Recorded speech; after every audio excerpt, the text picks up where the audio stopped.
I'm Christopher Leung, and I'm 18 years old currently. Great, and what are you doing to try and improve the world right now? Well, right now, I don't know if you want to call it improve the world yet, but I'm involved with the University of Maryland Solar Decathlon team, and their on-campus group for social enterprise named Turf Changemakers. We're sponsored by Ashoka U, and we're doing a lot of cool things in terms of the environment and trying to spread social enterprise.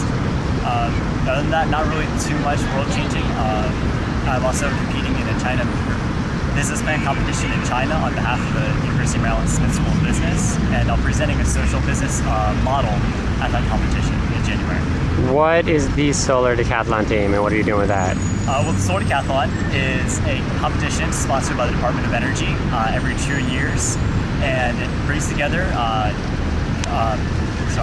universities from 20 universities from 9 different countries this year, including New Zealand and China.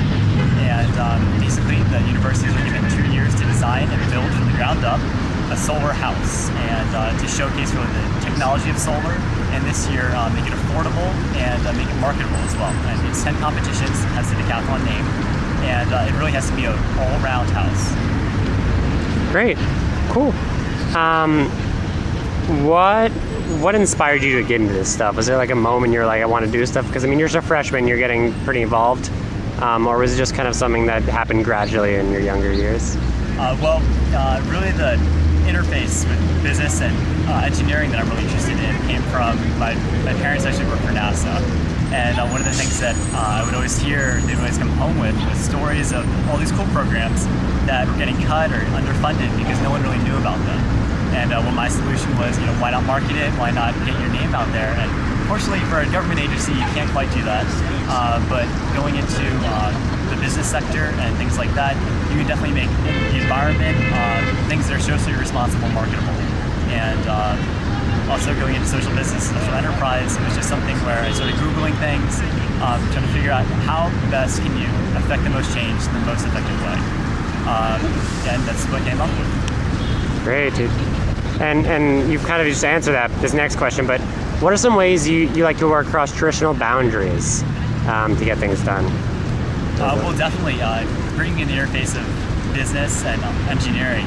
You don't necessarily always think of working in a laboratory and bringing it then to market, but I think it's something that's really crucial in what we're doing in terms of the environment. You always hear about photovoltaics, which is what I'm involved in, and really bringing it to scale is what we need at this point in time. And if we can't bring it to scale, we might as well not do it at all for the predicament that we're currently in. Or that, regarding social enterprise, it's proven that really anyone with any skill set can get involved. From liberal arts majors to engineers, business people. No matter what you study in college or what you may be studying, you can absolutely get involved. Cool. What are some of the challenges you see facing kind of our generation? Well, definitely the energy problem, which is compounded by our exponential population growth. Other than that, healthcare is obviously always up there.